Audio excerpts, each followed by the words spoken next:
Can art and culture survive in Bangladesh given what's happening in the country?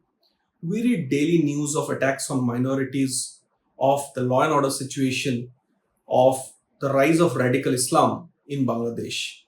Given such an atmosphere, can art really thrive in Bangladesh? I have written at length about the art and culture scene in Bangladesh before. For instance, their OTT platform Chorki, which is very famous in Bangladesh, is known to push the envelope when it comes to content. They have explored bold themes. They have questioned many societal norms which they found are objectionable. In fact, such was the impact of Chorki that filmmakers and content producers from West Bengal who speak the same language, Bangla, were almost forced to take note of the stuff that Turkey was doing. But since the fall of the Hasina regime on August 5th last year, things have taken a downturn, and the art and culture sector has also been affected. I happened to speak to an artist from Bangladesh. She's not from Dhaka, she's from outside Dhaka. Her name and where she's from, for obvious reason, I'm not disclosing, who said that she was in the habit of painting boats.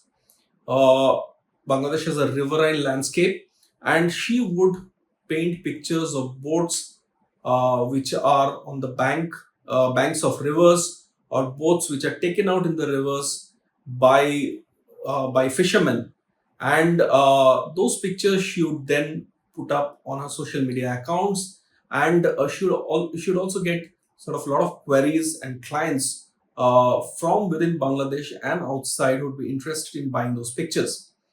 But interestingly, since the last couple of months, she has been receiving a lot of hate on her social media because of those pictures.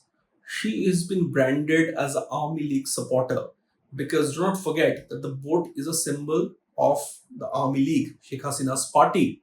Now, she said she could have clarified that she has nothing to do with the party, or her political views are not very pronounced, at least not publicly. But she says there's no point. And the barrage of abuses and trolling that she has been subjected to has forced her to delete her social media accounts.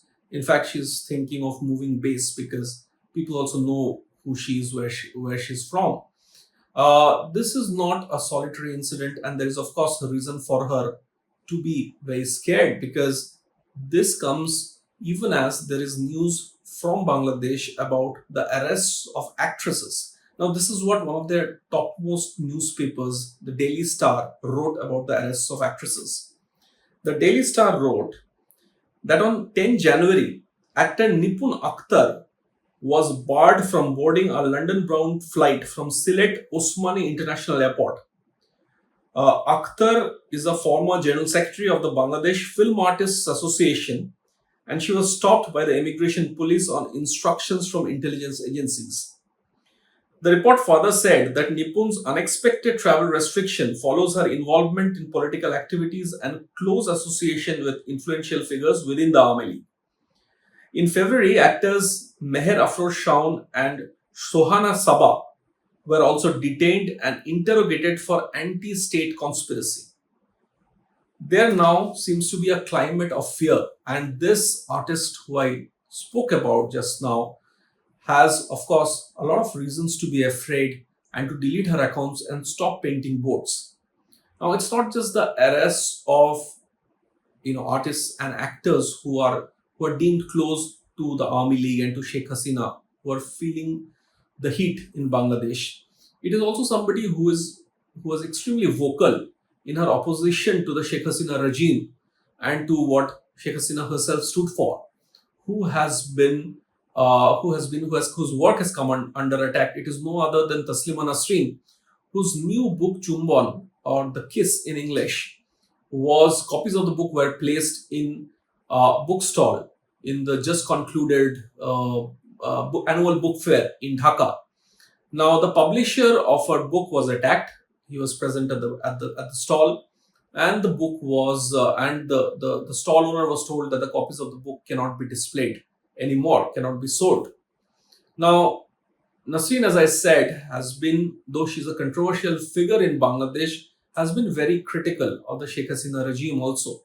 So it's not just people and artists who are close to the Sheikh Hasina regime or to the Awami League, her party, who's feeling the brunt.